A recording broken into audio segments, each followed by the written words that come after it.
zone.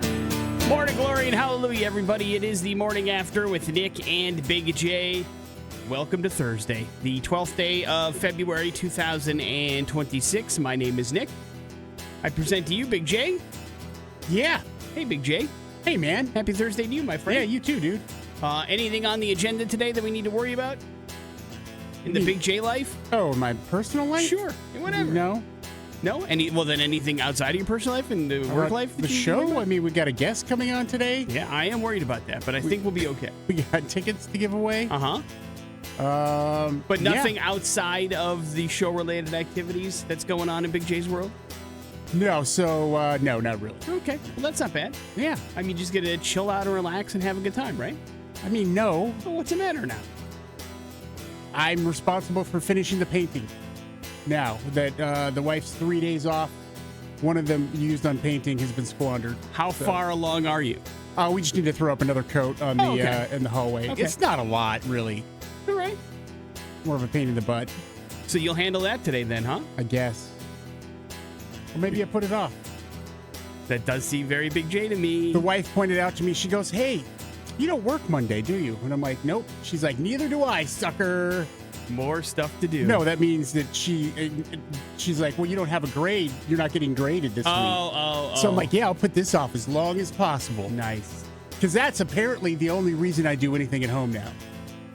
Is for the grade. I tried to tell you this particular segment was going to be a curse in your life, and you didn't believe it. It's a blessed curse. And it has become one. Because now, even when you do things, you also bring up the grade. You're like, hey, don't forget this on Monday. Yeah, so, I know. It really does. It's made our lives better, if you can believe it. I can. But I'll take your word for it. Yep. Big J had mentioned a guest. Yes, we are going to have our friend Brian White come into the studio today to talk about something very cool that's going on that also helps out some veterans in and around the state, which also, in and of itself, Big J, pretty cool.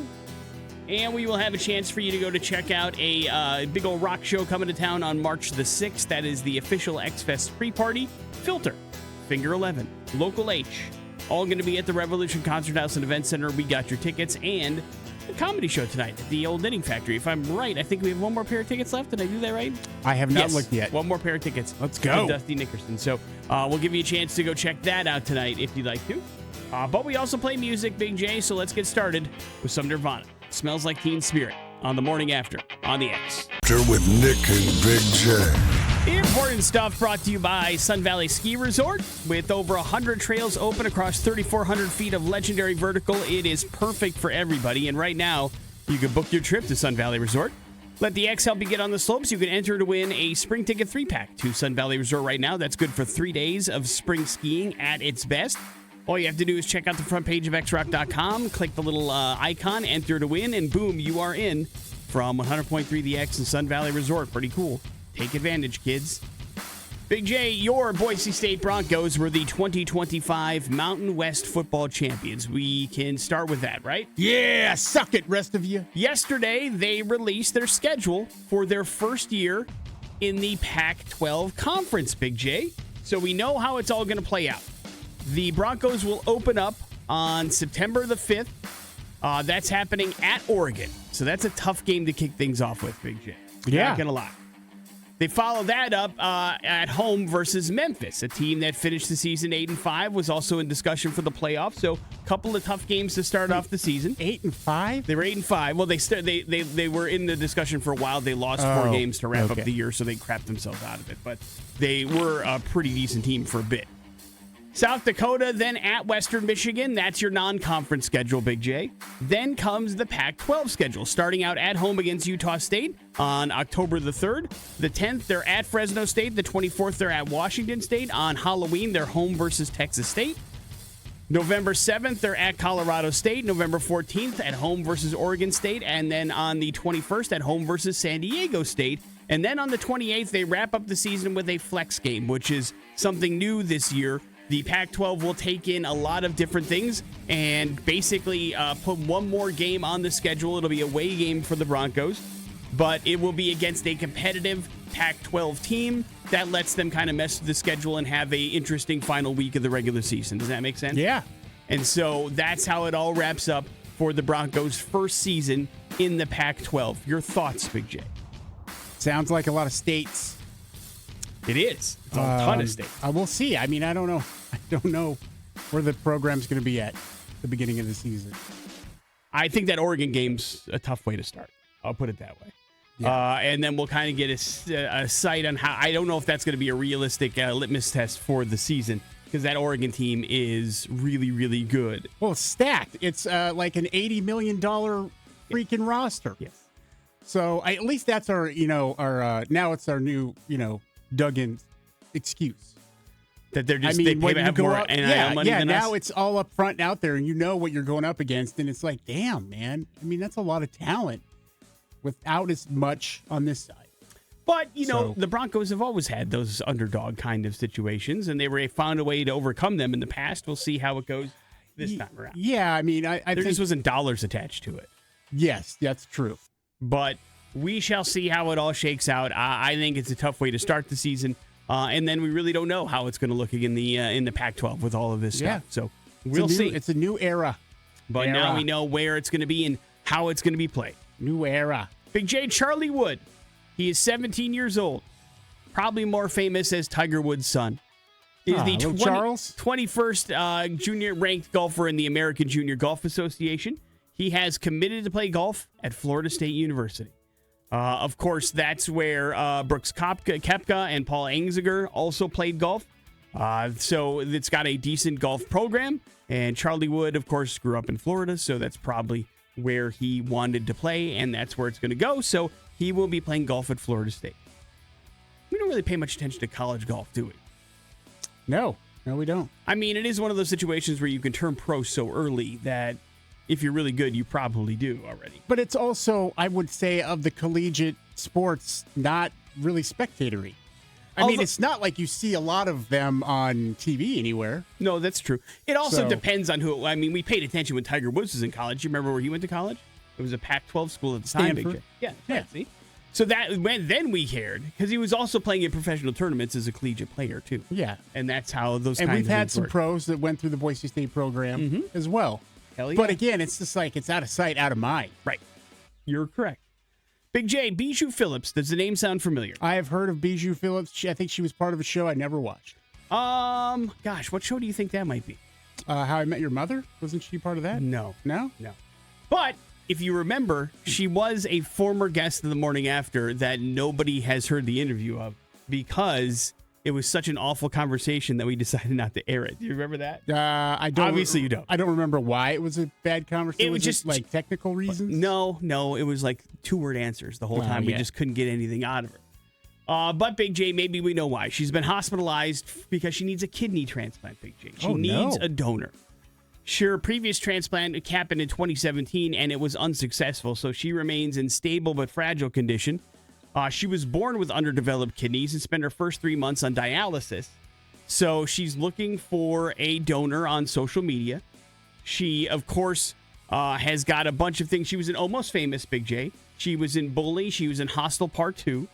So those are the things that she's famous for as far as popular culture is concerned. But she was also the ex-wife of convicted serial sex offender Danny Masterson, Big J. That also found her in it. She has a daughter who turns 12 on Saturday. Would you like to offer up your kidney to maybe give us a second chance at an interview with Bijou Phillips? As somebody with diabetes type 2, Nick, that wouldn't be the best idea. All right. Sorry, Bijou. Bad news over here.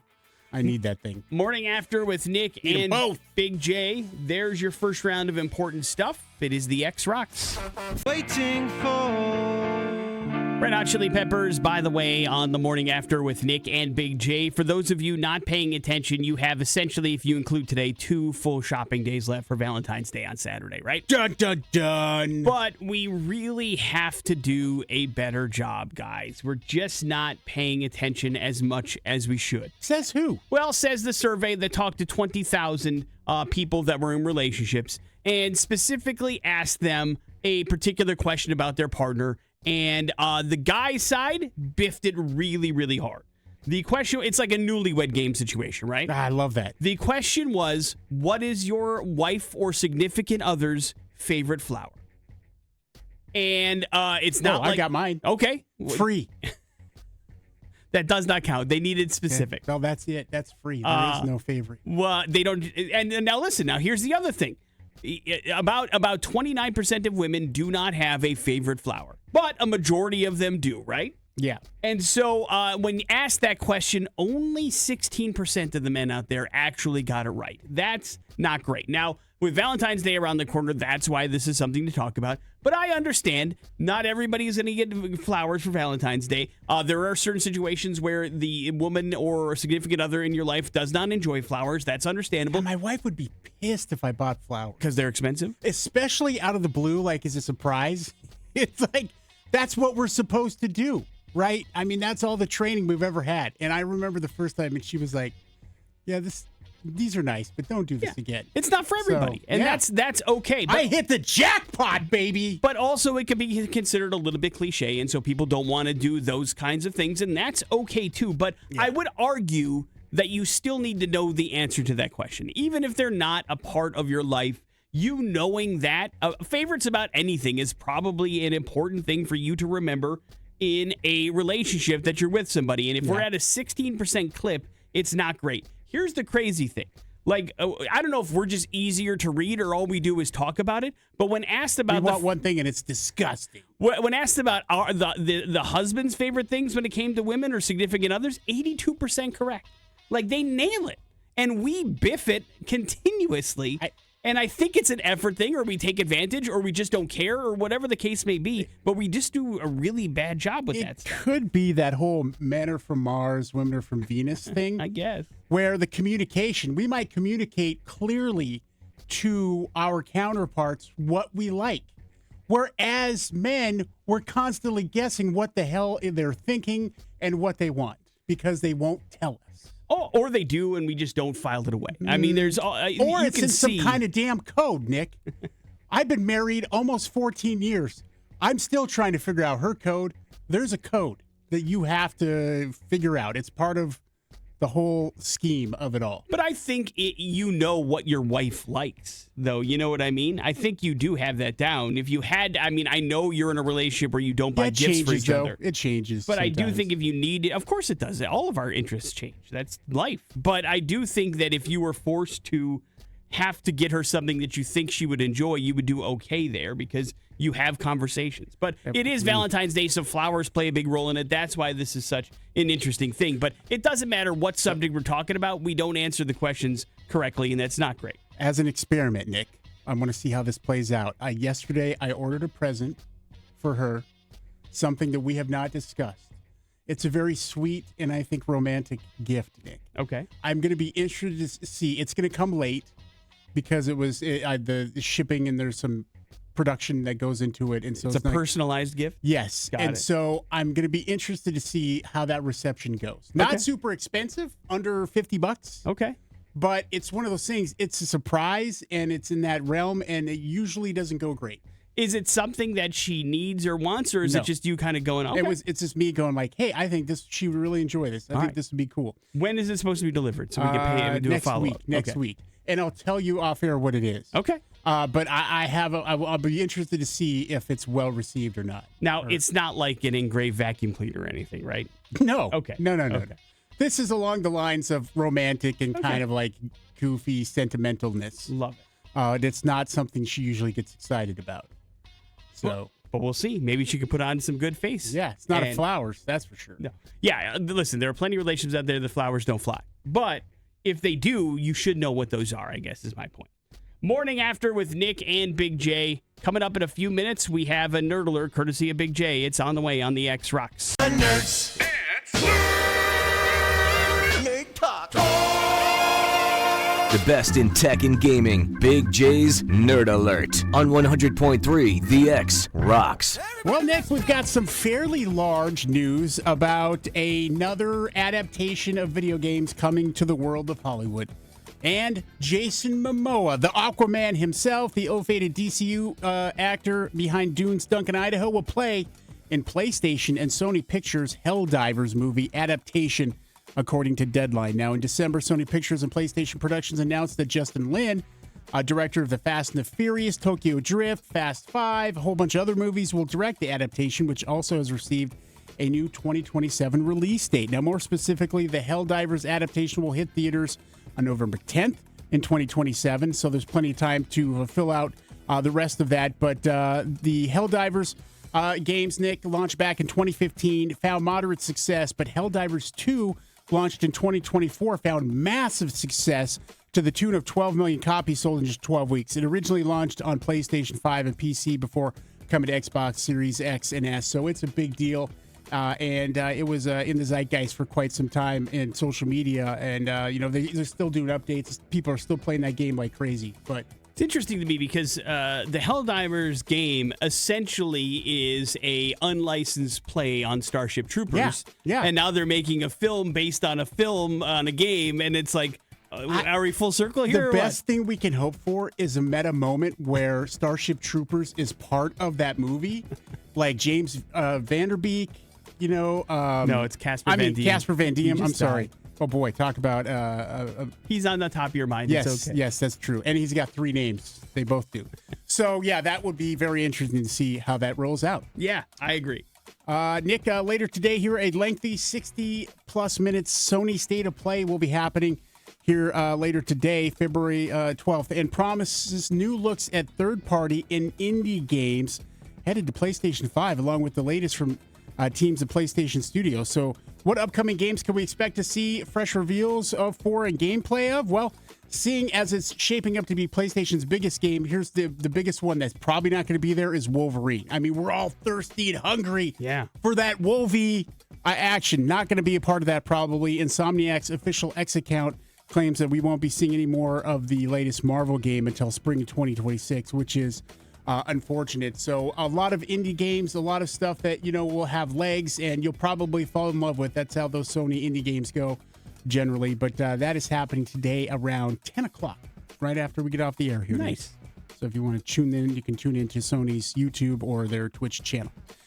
Nick, Battlefield 6, which was 2025's best-selling game, here in the United States, is available for a very nice discount ahead of the game's highly anticipated Season 2 update, which will be happening next week on the 17th. Amazon currently selling that bad boy for $39.88. Now, Battlefield was a huge boom for EA there as it came out.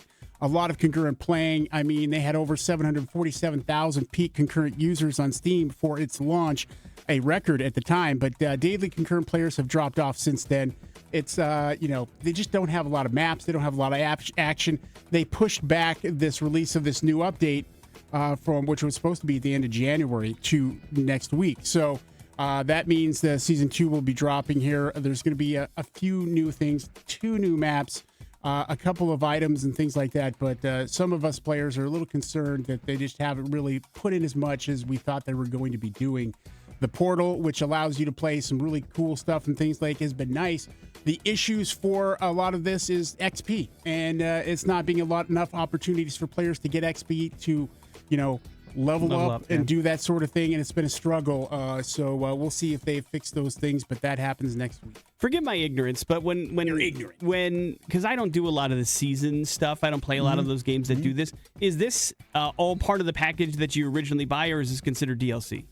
No, it's DLC. You have to pay extra for it. No. It's usually free. There's 2 components to it. There's a free component, and then generally there's you can buy to advance a little faster. Like particular packs that give you extra XP and skins and those kinds of things? XP, so far there's not a lot of that. You can't, mine to get XP as much as you can within doing different events and playing certain aspects of the game. But that's been part of the complaints is that there just hasn't been, the grind has been too much for that, and they need to rebalance that a little bit. But no, with Battlefield, you don't have to pay for the seasons. Same with Call of Duty. You can take part of them, but there are a premium version of it to help you get through a little faster. Sure. And that's some people are. So everyone will have access to these maps and things like that when they become available. Absolutely. Got it. There you go. There's your nerd alert. Thanks, Big J, and thank you for educating me. Try to. Morning After with Nick and Big J. Some important stuff on the way next on the X Rocks. Here's traffic.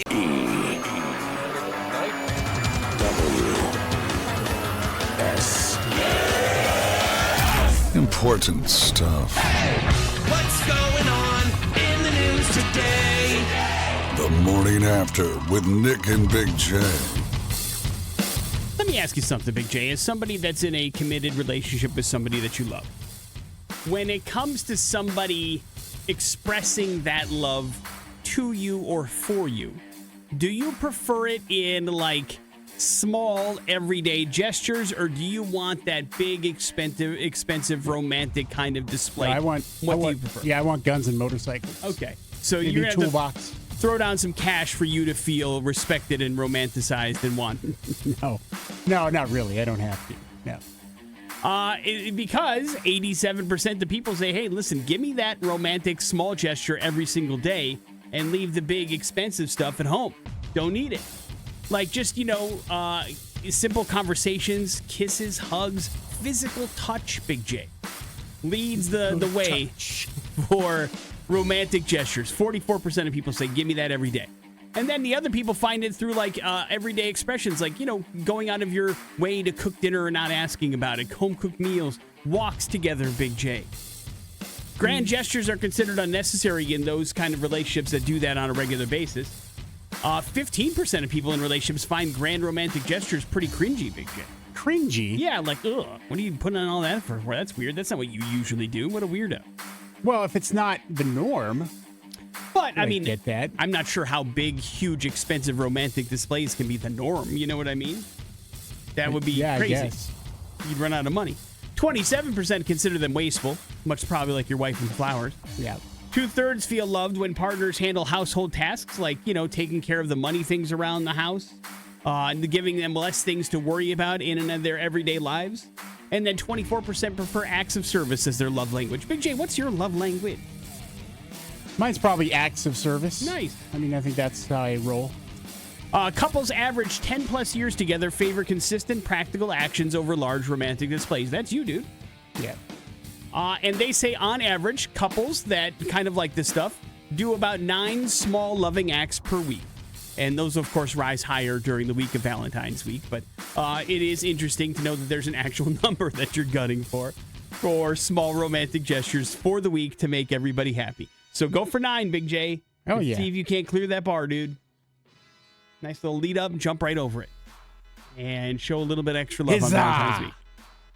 Indiana University alums are still very excited about their team's first ever National Football Championship. So much so, in fact, they're going to pay an outrageous amount of money for something that touched head football coach Curt Cignetti's head. The headset he wore on the sideline during the championship game was up for auction to raise money for the school's NIL fund. Now, it started at $450. Slowly but surely, that number rose to $20,000 by the morning, and then people went nuts. By the time the bidding was done, the headset sold for $112,500.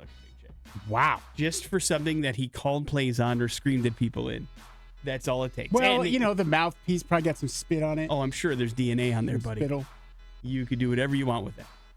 But it certainly is. I imagine there's going to be more schools doing these kinds of things, auctioning off game-worn things to help their own NIL fund. It makes a lot of sense. What could we auction off here for our NIL fund? Listen, every time you need to replace the blue turf, I say do it once a year and auction off some of that turf. in our radio station. Yeah, that we could for our own purpose. Well, listen, we have a whole room full of things that we can't hang up in the studio now. That we could, but where do we spend that NIL money, I guess, is the other question. On us. Oh, I see. It's like What bonuses for us. Yes. Now, that seems dirty and crooked, and I don't like it. But thank you. We need a few things in here. Yeah, I mean, I'd like to hang things in here, but the soundproofing makes it really hard. Because we have, literally, a Station of the Year national awards that should be in the studio Can we somewhere. hang them on the... We talked about that, but you know as well as I do that those soundproofing are barely hanging in there, right? Yeah. And so, if we were to hang something in that, they would fall. We are, and there was a point where, back a few general managers ago, they really would prefer us having a blank canvas and having no personality. Right. And they ultimately won for the moment. Yeah, but I mean, we can find a way to do. We got to get creative. I was thinking like below the big window down there, but there's not really a sight line for it, and it's the kind of only wasted. people who see it is us. Right. But at the same time, I feel like you kind of need that sometimes. I think, listen, if you are lucky enough, we have won 3 National Radio Station of the Year awards in the United States of America for Best Rock Station. That's not easy to do. We should be able to beat that drum a little bit in our own studio. Maybe we just dangle them from the ceiling. They could just hang there. Next to our speakers. Yeah. Watch your head. Our Station of the Year award is coming at you. We got awards, persons who are here in the studio with us. Big J, you mentioned him on accident earlier, but James Vanderbeek, best known for playing Dawson on the TV show Dawson's Creek, passed away yesterday at the age of 48. The actor was diagnosed with cancer in 2023, made his diagnosis public in 2024. His family announced his passing on Instagram. He was surrounded by his family on his final days, which is always a good thing. But, of course, he starred in the popular culture side of things on that WB series for 6 seasons. But that's what gave Katie Holmes and Joshua Jackson and Michelle Williams their start as well. But then he starred in movies like Varsity Blues, Jay and Silent Bob Strike Back. Of course, he was also on Dancing with the Stars. They did a reunion back in September to benefit money and raise money for him, but he was too sick to attend, unfortunately. He's survived by his wife, Kimberly Brook. He also has 6 kids. Yeah, man. Rest in peace, James Vanderbeek. Agree or disagree? So young, man.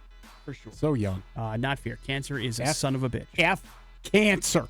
Morning After with Nick and Big J. There's your important stuff. We will go to hell. It's going to happen next on the X Rocks. Incredibly up. Oh man, we're going to hell. Let's not kid ourselves. I'm going to hell, and you know it. The Morning After with Nick and Big J on 100.3 The X Rocks. This is a cautionary tale for our We're Going to Hell story, Big J. Okay. Because I think both of us qualify as animal lovers. Agree or disagree? Oh, yeah, absolutely. We love animals. They are cool. In some cases, more than most humans. But it's a story that begins, Big J, 36 years ago. In the year 1990, right? 36 years ago. In Kitsap County, Washington. There is a woman that has lived in that particular area for the last 36 years.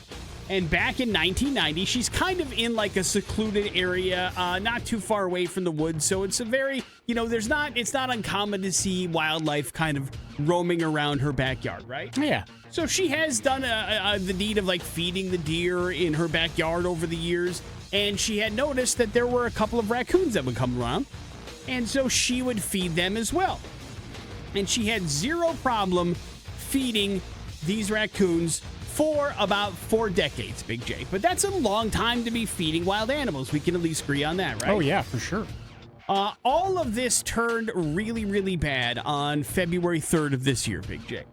Because, the raccoons were really hungry.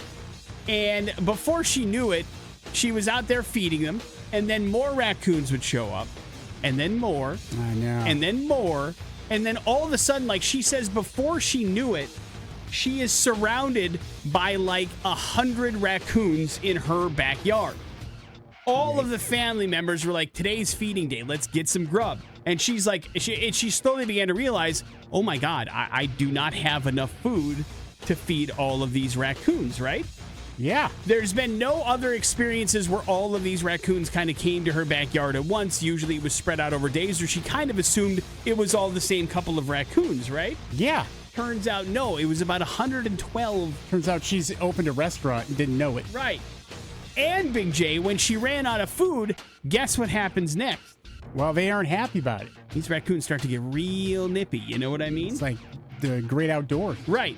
So a couple of these raccoons start climbing her legs and start kind of scratching at her, ripping at her, biting at her as well. No. So now she has to run away from this raccoon restaurant that she has created.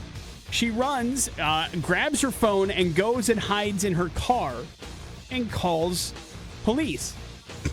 She said she is surrounded by raccoons. By the time that the animal control shows up, she is surrounded by about 40 or 50, and she says that a lot of it is kind of like, it took about an hour and a half for animal control to get out to where she was, so she was stuck in this car, and sooner or later, some of them kind of gave up. But now animal control is like, hey, listen, this is an environment that you've created and then you've fostered over the years. If you want us to remove these raccoons from this area, it's going to cost you a ridiculous amount of money. Worst news, if you don't remove them from that area, they're going to keep coming back, and they're probably going to find a way into your house. Now, this has happened. This whole event happened on the 3rd. She's been home since then. She says every day these raccoons are coming back, like to the point where she's not leaving her house anymore. And everything is like sealed up. Like she does not want these raccoons around because they get very aggressive. So now they're referring her to the Washington State Department of Fish and Wildlife to help find a solution. And this is how good deeds can go punished, Big J.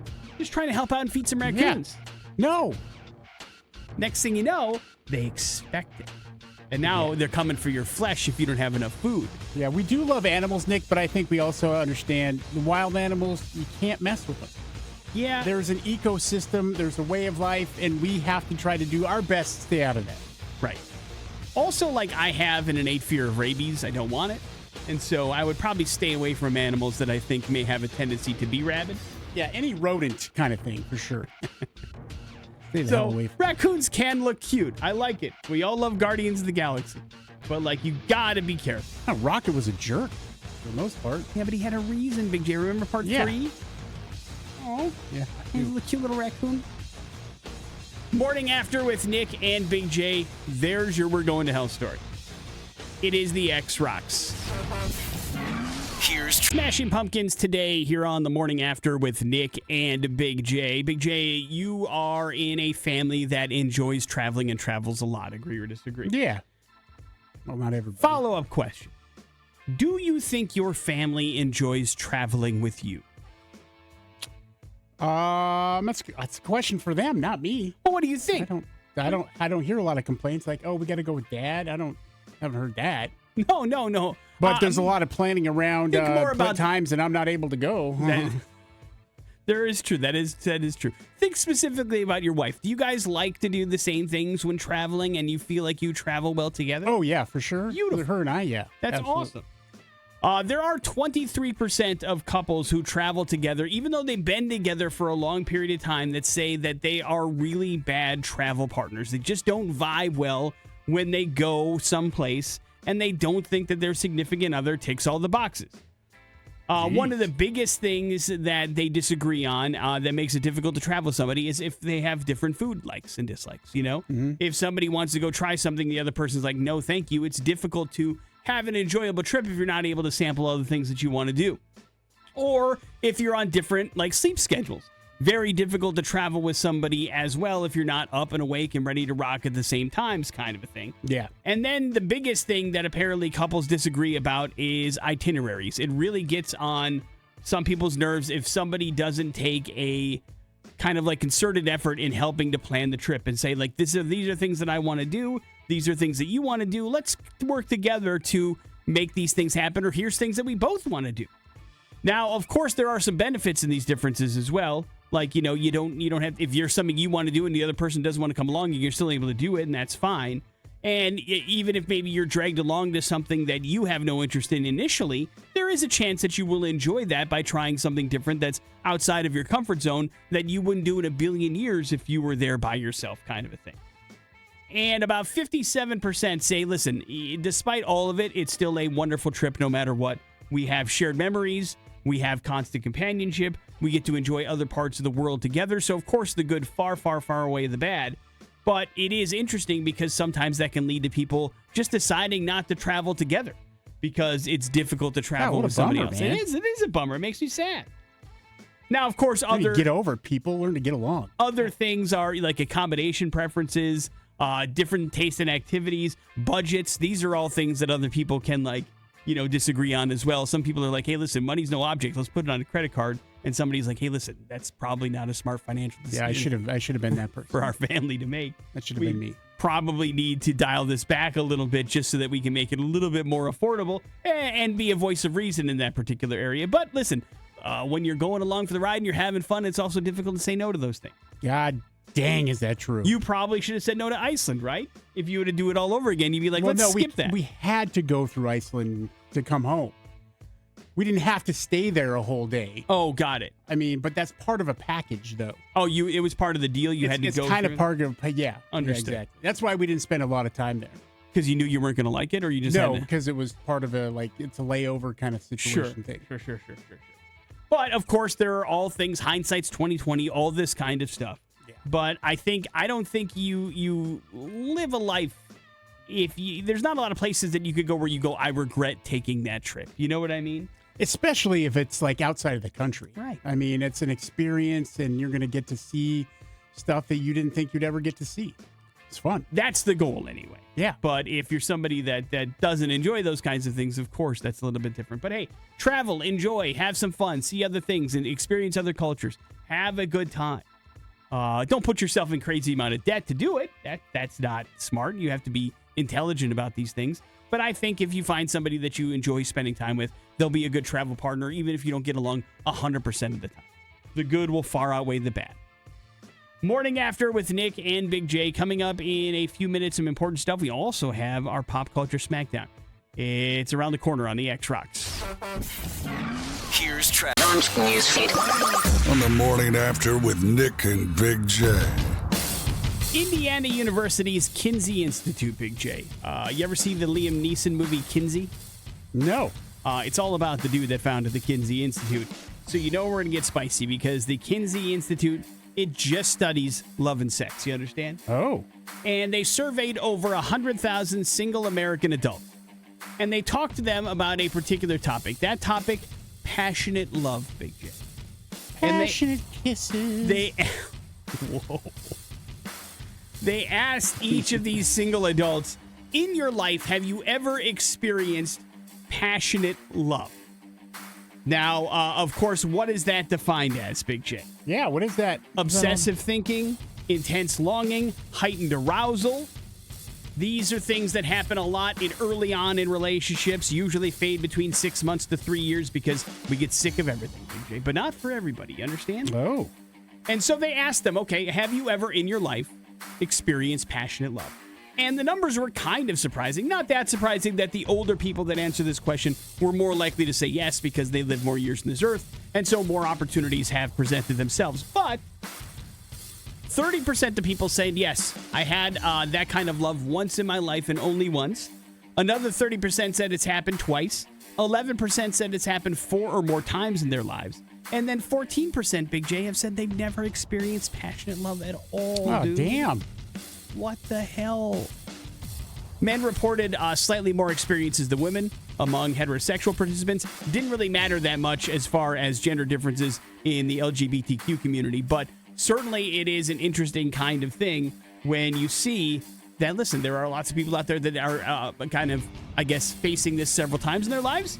And then an even more number that don't feel passionate love ever. And that makes me sad. Yeah, no kidding. Now, these could be young people. We don't know the ages of everybody that said no. I mean, if you're 19 or 20, then yeah, the odds of you falling in love with somebody where you're like, this is it, nailed it, 100%, are kind of low. It happens a little bit later on in life sometimes.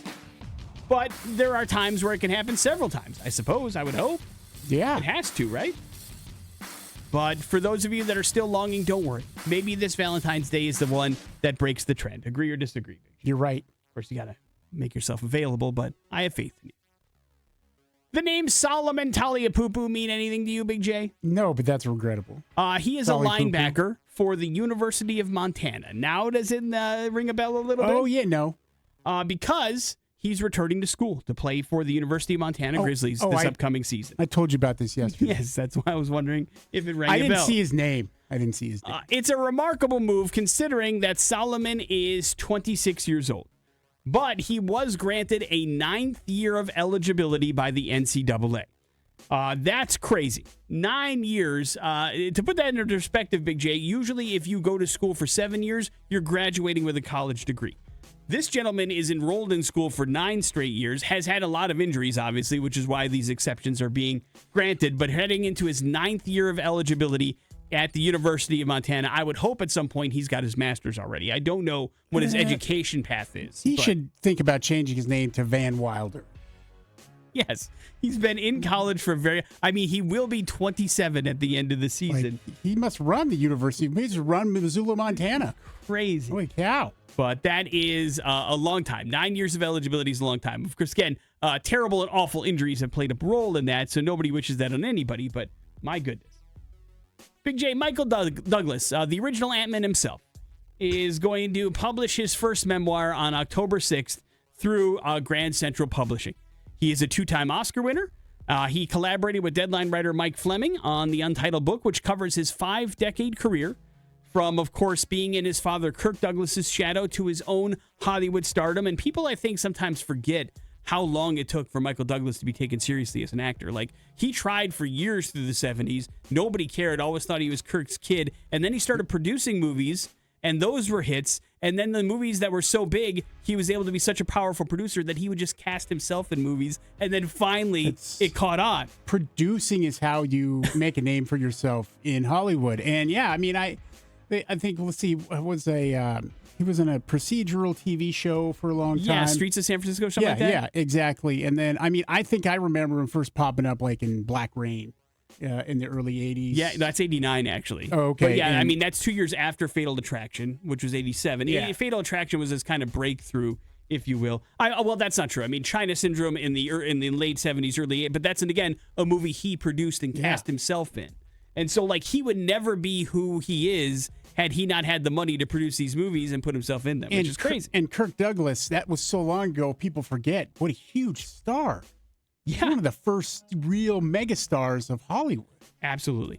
What really kind of, he was the guy that gave the green light to One Flew Over the Cuckoo's Nest, which ended up winning Oscars. That's what put him on the map. But he tried to make, he wanted to make One Flew Over the Cuckoo's Nest as him as the star, and everybody's like, no, dude, you don't have that clout. So they cast Jack Nicholson, comes a huge hit, and then he starts to give himself the money and the clout to go, now I'm in charge of these productions. I'm in these movies. It should be a really interesting book.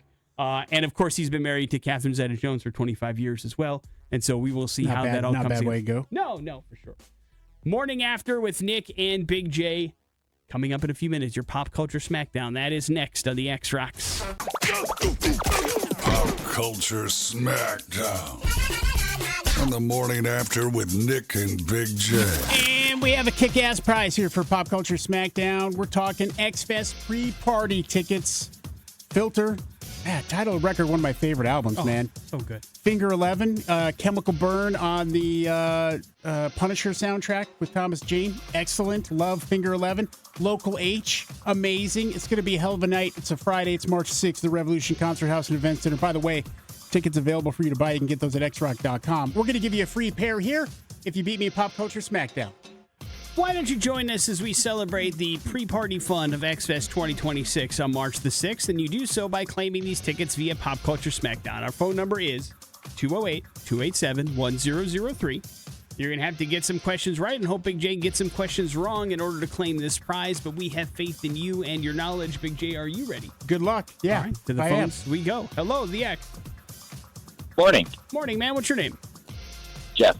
Jeff, you're up first. Jeff, what kind of animal is Indiana Jones deathly afraid of in all of the Indiana Jones movies? It had to be snakes. That is correct. Right. Does not like snakes, bro. Big J. Snakes. What famous rapper's real name is Artis Ivy? ARTISIVEY. Yeah. You're familiar with this game, I promise you that. Oh, let's go with DMX. No. Wrong. Is it the game? Much like DMX, he is no longer on this mortal coil. Does that help? No. What if I told you that he also starred in several Food Network shows? Would that help? Rapper who starred in... Oh, Coolio. Right. Yes, he wanted to take you on a fantastic voyage. Fantastic voyage. Your gangster's paradise. Yeah. Dangerous Minds. I don't remember. Yeah. Unfortunately, Big J got that wrong, but fortunately for you, Jeff, he did. Congratulations. What a crazy real name. Why'd he go with Coolio? Because he's cool. Right? He was. Yeah. Could cook. He should have been Cookio, right? There's your Pop Culture Smackdown. Morning After with Nick and Big J, going to tell you about a wonderful nonprofit and give you all the details about it. That's going to happen next on the X-Rocks. Some Rage Against the Machine, that is Bulls on Parade here on the Morning After with Nick and Big J. Always nice when we can use our platform to highlight some really cool things happening in and around the Treasure Valley. And there's a lot of great things happening on a regular basis, but there's a lot of great people behind the scenes that make those things work. And it's an honor and privilege to welcome into the studio a couple of gentlemen that are involved in some great things involving veterans. It's good to see you again, Brian White, our good friend, of course, from Alchemist Promo and a bunch of other things here in the Treasure Valley. And you brought with you your friend, Jarad Webb. Am I saying that right? Jarad Webb. And, of course, you're with Zero Dark Thrity Coffee, a fantastic company that a lot of people have heard of here in the Treasure Valley. And you guys are kind of joining forces to do some pretty cool things, right? Yeah, absolutely. So I'll let everybody know that Jarad and Zero Dark Thrity Coffee, Zero Dark Thrity Foundation saved my life. A couple of years ago, I had the opportunity to go to a program called Save a Warrior to address some complex post-traumatic stress. But, you know, when life's not going well, you don't have the finances to get there and stuff like that. So Jarad and his foundation paid for my airfare, my hotel, for me to go and get the treatment that I needed and effectively save my life, save my marriage, my relationship with my kids, and all that kind of stuff. So that's kind of what got us here today. Nice. And Jarad, you know, Zero Dark Thrity Coffee has been around for a while. You have a lot of really cool messaging behind your particular story. But talk a little bit about it. When did you decide to make this particular company, and why was it important to you? So we started it in 2020. So I was a Marine and then a police officer for a long time here in the Valley, and I was suffering from complex post-traumatic stress and didn't understand that's what it was. It culminated in an addiction to opioids after some surgeries, and that led me down a road of, you know, kind of compromising my morals and ethics, and I ended up getting arrested in my own department, booked into my own jail by my friends, and had a massive wake-up call, almost committed suicide myself. But when I decided to finally get my stuff together and dive into what was really going on with me mentally, it was programs that were run by veterans for veterans to kind of help me, you know, hey, we've been there. I know what you're going through. This is what I did to get out of the darkness, and kind of walk me through it. When I found those programs, even though sometimes our seats are paid for as veterans, the actual cost to get there is not. So that was a gap that we decided, hey, let's figure out how we can fill that. And we decided to do that through, you know, high quality coffee. So we do the coffee sales that generates revenue for the foundation. But unfortunately, the need is far greater than what we can do just by selling enough coffee. So as we decided, hey, we need to do some kind of fundraising and try to prevent some of the suicides, because the veteran and first responder suicide is an epidemic. It's at an all-time high, and it's not coming down. Yeah, you know, and Brian, we talked about this too, and Jarad, really appreciate your story and how you're dealing with this and the complex post-traumatic stress. But, you know, we kind of have, you know, an awareness at this point now with our combat veterans coming back, and like, yeah, of course they're going to have some post-traumatic stresses. They're just in combat. The one thing that slips through the cracks, though, is our first responders. And whether they're, you know, officers, whether they're SWAT or EMTs, firefighters, I mean, every day they're seeing traumas that might happen once in a lifetime for some of us. And it can be a daily thing. And you don't think about how that compounds on itself. And it's a lonely place, because not everybody can understand what it's like to come up on a car accident and realize everybody in that car is dead. And you have to deal with that. It's one of those things that really bothers me, because, you know, first responders have a high standard of what they have to achieve and how they deal with the rest of us here. And it's a difficult job, and it's thankless. And on top of that, they have these traumas that go dark. And so you guys, you know, putting forth this effort to help not just the combat veterans and folks that have been through that and veterans in general, but our first responders is what to me is like really important and really needed right now. So thank you guys. Yeah. So one of the things is like Save a Warrior, every veteran seat is paid for by the DAV, but first responders are not.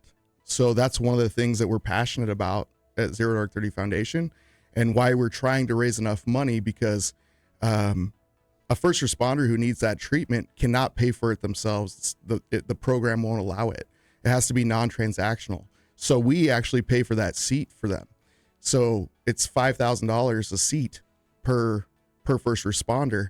And we're very passionate, like you said, about making sure that those people also get the treatment that they need. And so it takes a lot to do that. So, go ahead. No, I was going to say, enter the Zero Dark 30 Foundation, which, of course, is something that you guys have started to help out with this. You have a website that people can go and check out more information about it, and they can also donate there. But then you have the 0 to 30 miles as well. Talk a little bit about that. So a couple years ago when I went to Save a Warrior and came back, I realized that Jarad is in the roastery making coffee and selling coffee so he can send idiots like me to treatment, right?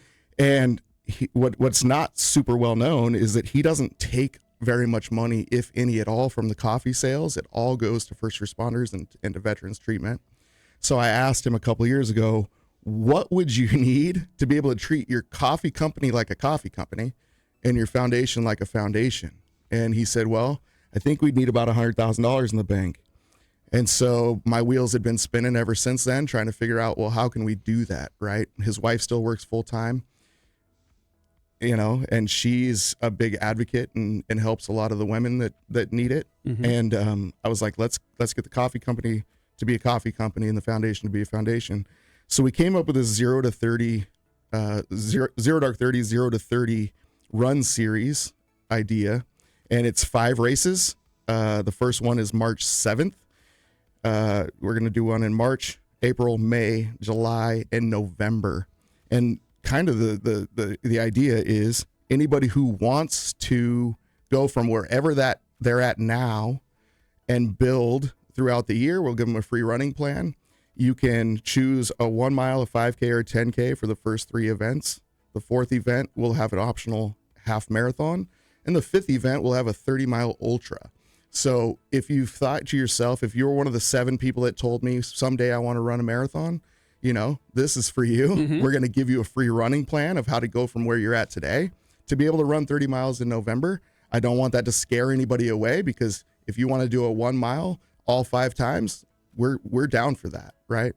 But we're building community. We've got a run club in Meridian. Every Saturday at 3:00, we meet at Fuller Park. It's free for anybody to come walk or run with us. We're doing free running clinics with Albert Liu at MetFix to teach people how to run. That's a big problem with people who don't. I mean, nobody teaches us how to run, right? We just go, we just Forrest Gump it, and we end up hurt. So we've got a professional trainer that teaches people how to run.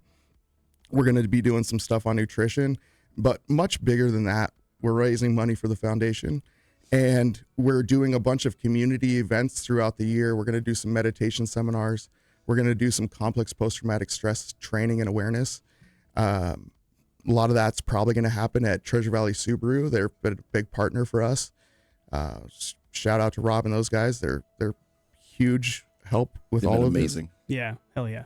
And but what that's going to do, though, is it's going to bring some of the treatment and some of the awareness and stuff to the community that doesn't normally get it, right? I'm gonna teach some stuff that we cover at Save a Warrior that a civilian normally wouldn't have access to, right? And so, maybe you have complex post-traumatic stress. Maybe it's affecting somebody in your family. This is a great opportunity to jump in, to build community, and to start healing as a community, all while raising some money to help out our veterans and first responders. It's really awesome that you guys are putting this together. So if somebody is hearing this and wants to either help out the foundation or wants more information about the runs that you are planning throughout the year, what's the best place to do that? So you can go to zd30.org. That's zd30.org. We're also going to, Big J is going to post about it on the X page, I believe. Yeah. We've got a flyer, QR code and stuff where you can, I put together some bundles last night. If you sign up for all 5 races and do what I'm calling the program, which is a 1 mile, 5K, 10K, half marathon, and 30 miler, you get to save 30% on your entrances. You just pay for it all up front. Or you can choose any distance you want and save 20% if you sign up for all 5 dates. And then this is all going to culminate with a banquet or a gala or whatever we're going to call it, a shindig. I love a good shindig. Yeah, so we're going to be celebrating everybody's victories at that, and then also using that to raise money. So one thing that we really need is we really need sponsors. We need folks who want to get involved. We need some volunteers. So if you find yourself thinking, hey, this is in line with something that's important to me, you can email me directly at brian@alchemistpromo.com. I know it's a lot. We'll get it on the X site for you.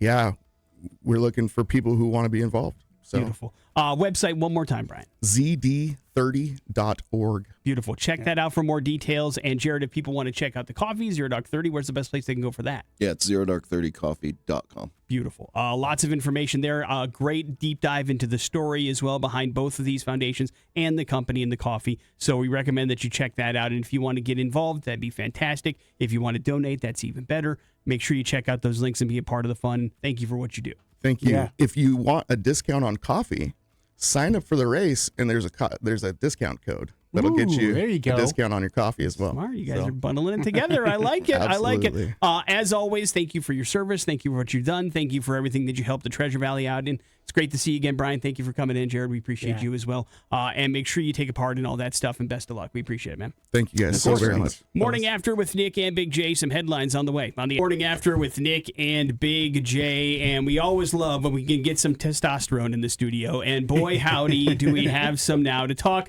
about a really cool event happening this weekend out at the Shrine Social Club. DyaDuo is presenting a really awesome show. We want you to go check it out, of course. It is called the St. Valentine's Day Massacre, and we've got a bunch of people in studio. Please introduce yourselves all to the Treasure Valley, starting with you, Will.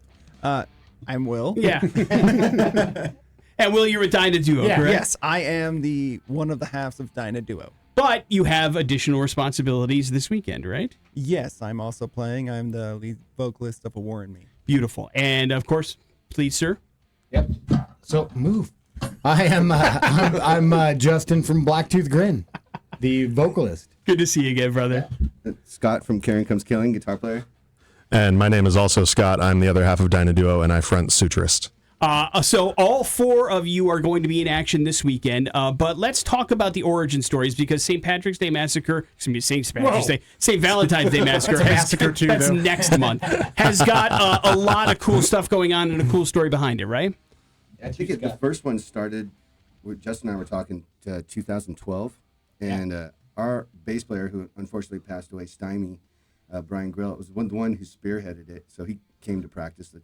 I got this idea, we should do a Valentine's Day show, St. Valentine's Day Massacre, and at the time, down at the Knitting Factory, the legendary Gary Pike was running it, and he was on board to do anything. So we threw it, and I think it sold out, if I remember right. Like, we think we sold out the Massacre like 2 or 3 times. Yeah. So it's been kind of a thing, but I don't think it's happened. It has to be 10, 15 years since we did the last one. Yeah, it's been that a long. Wow. Yeah, I think so. But it is back, and that's really awesome. It's a great way to pay kind of respect to Stymie for continuing this tradition that he started out. I don't want to take credit either. Scott brought it up to me, and he was very cool about it, saying, we understand this was Stymie's thing, and Stymie's gone. So it's not a precious thing, but it was important for us to be a part of it. Right. And Blacktooth and Scotty and Will both made it happen that we could do it, and we're honored. It's awesome. Man. Like we've had plans to do it for a few years now. We've been talking about it, and we just couldn't make it work. And then it just felt right to do it after everything happened with Stymie. So we're like, okay. So we got the lineup. We kept it pretty traditional to a lot of the people or bands that played it back in the day. So it's the lineup, like Divinium. I mean, those guys were from Final Underground. Yeah. I've been friends with those guys forever. Suturist, of course. Warren is awesome. Teratoma, I've never played with them. I'm excited to see him play. Oh, yeah. It's a killer lineup. It's going to be a great show. It is. 6 bands on the bill total, right? Oh, yeah. Yeah. Yeah. Blacktooth is closing out the night, and then before them, Karin Comes Killing, Suturist, Divinium, Teratoma, and A War in Me is kicking off the night. Make sure you go check out some tickets. You can grab them at the door, but they're on sale now as well. You can go to, duckclub.com? Is that where you can grab them? They have their second-party system. It's called Dice, but if you go to any Duck Club website, the ticket link will be there, and it's also in the DyaDuo Presents bio on the Instagram as well. Beautiful. Yeah, it's an all-ages show. Yeah. It is an all-ages show. All welcome. Tom, tomorrow night it's happening beginning at 6 p.m. And as you mentioned, Blacktooth is closing out the show. Justin, it's because you have a brand new album out ready to rock and roll, right? Yes. Yeah, I hope so. Hope so. I mean, we've been honored enough to be there when you guys were kind of firing things back up in the Blacktooth camp. It took a little bit of time to get that together. But then was it pretty organic to go, hey, it's time to record and release new music? Yeah, it really is, and you know, most of that credit goes out to Jeremy, our guitar player. He's just a musical genius. The dude is constantly writing. I never see him without a guitar in his hand for the most part, you know, unless it's drywall tools. But outside of that, I mean, he literally is that guy that, you know, if there was a documentary out there about what musicians are, it's Jeremy. And so it really wasn't a super organic thing, because he's always got stuff in his bank, you know, and next thing you know, he's writing, and we came up with the idea to record it ourselves, which was difficult because when we started buying equipment, we literally didn't even know how to turn the computer on. Yeah. And so we bought, you know, like mixers and recording devices and programs and computers and new mics and all kinds of stuff, and said, play. and did it, and Jeremy spent hours upon hours mixing it and doing that all himself. So it was a journey. It was fun. But, you know, to your credit, even though you guys did take a little bit of a break, at least from our experience being out there watching you guys do, hadn't missed a beat, man. Was it like falling off a bike? Like you got the crew back together and was like, this feels right? There was a little bit of learning, obviously, because Hyatt is our new drummer. Mm-hmm. He's actually our 6th drummer we've had, you know, in our 20 plus years of being in a band. You know, Derek was with us for 15 years. Yeah. And so, you know, there was some transition, different styles, different things you have to learn. And Hyatt has worked his butt off. He gets up every morning at 5 o'clock, puts on his headphones, has a little electronic kit that he has set up in its own closet.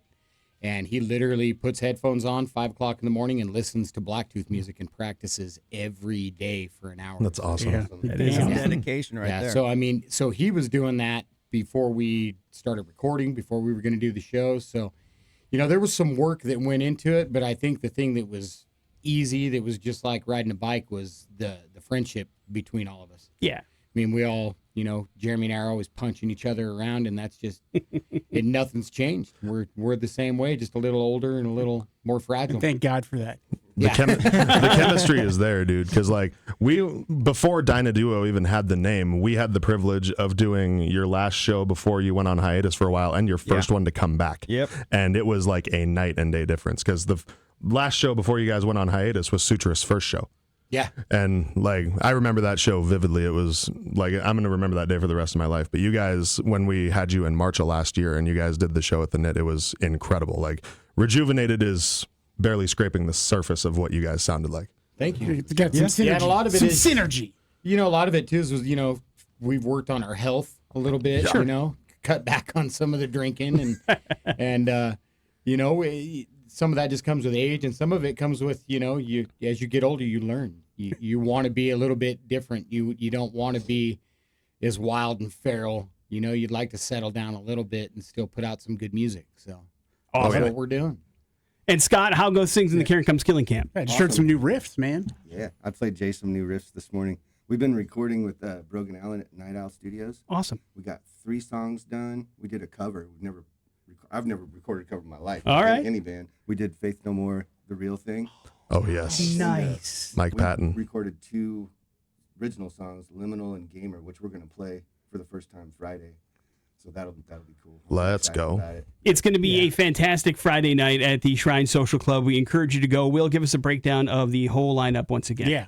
So we have Blacktooth headlining, and then we have Karin Comes Killing, then Suturist, then Divinium, Teratoma, and then my band first, War Me. Awesome. It's going to be a great night of music and awesome and great community and great camaraderie here in the Treasure Valley. So a wonderful Friday night, a great way to spend your St. Valentine's Day weekend. And Scott, tickets one more time, available? Yeah, they're going to be available on any of the Duck Club websites like Shrine Social Club, or you can go to the DyaDuo Instagram, and it's also in our bio there. Beautiful. Go check it out. Go see a fantastic show tomorrow night, and hopefully this is the kind of rebirth of the St. Valentine's Day Massacre. We have many of these to come. That's the idea. There will also be tickets available at the door as well. I forgot to mention that. And it's a great Valentine's Day gift. Yeah, that's the idea. We'll A lot of love think going to be about it. happening. Yeah, a lot of love. A lot of love.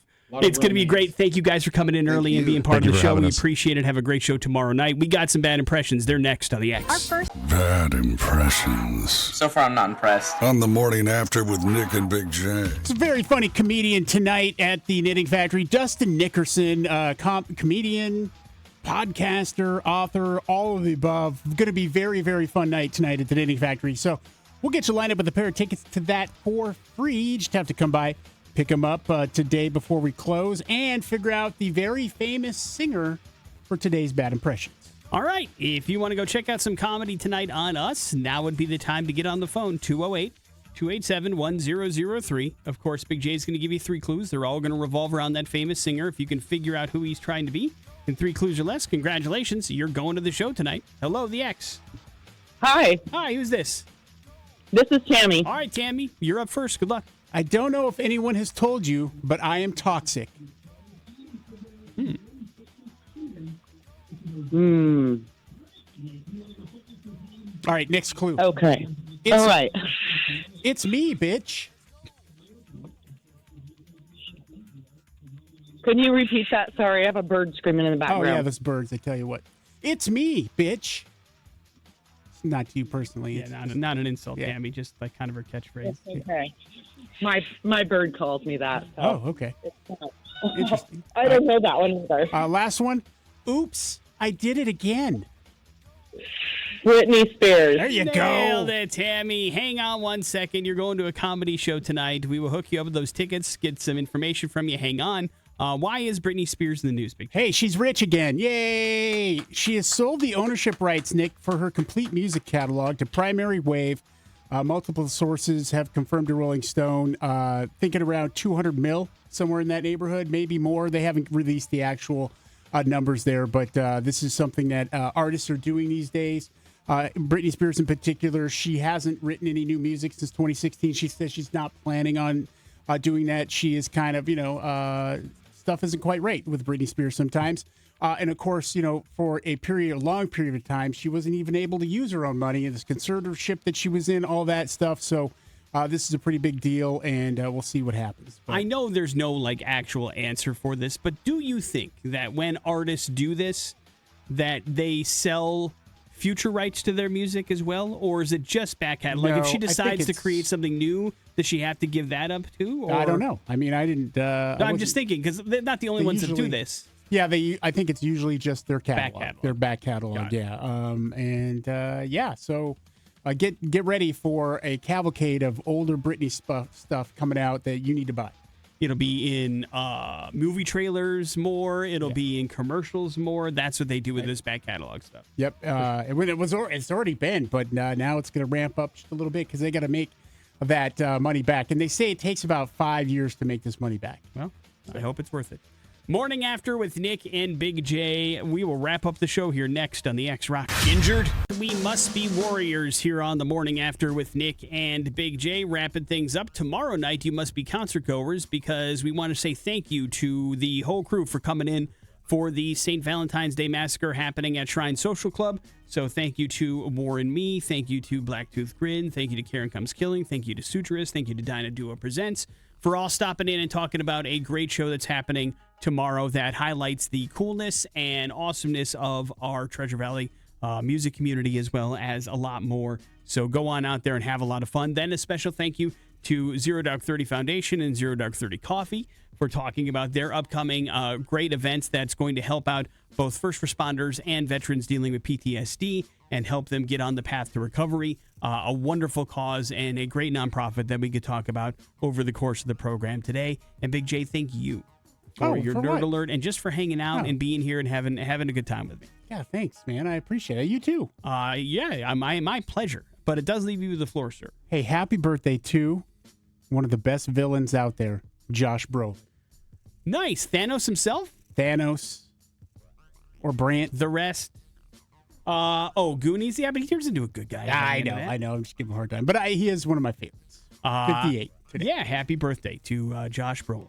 And if Josh wants to celebrate his birthday, he can stop by and visit Big J, who's hanging out at T Mazda on the Boulevard this Saturday from 1 to 3. Wouldn't that be a nice little surprise? God, I'd sell him a CX-90. I don't think you get commission for that. You should just I don't care. Turn him to the people that work there. I would just go. What I would do is I would walk him right over to probably like my old buddy Josh, who has been a sales guy out there forever, and be like, "Hey, Thanos is here, and he wants to buy from you." Well, now you're assuming he wants to buy. Yeah. But right. I think he would just stop by just to see you. If he did happen to purchase a car, I'm guessing he flew here from Hollywood. That'd probably be a tough sell, but you never know what would happen. But you guys live here, and so it's an opportunity for you to take advantage of your double your refund program. Bring your 2026 tax refund to T Mazda on the Boulevard. They will double it for your down payment. Any refund up to $2,500. And Big J broadcasting live on Saturday from 1 to 3, giving away a bunch of stuff from the X-Rock stock and a chance at X-Fest 2026 tickets. So hang out Saturday with Big J at T Mazda from 1 to 3 on the Boulevard with the X-Rocks. Anything else to cover, Big J? I think that does it for today. We did it. Yeah. We will see you tomorrow. Jason Drew is up next. You guys have a good one. It's the X-Rocks. Big insurance company.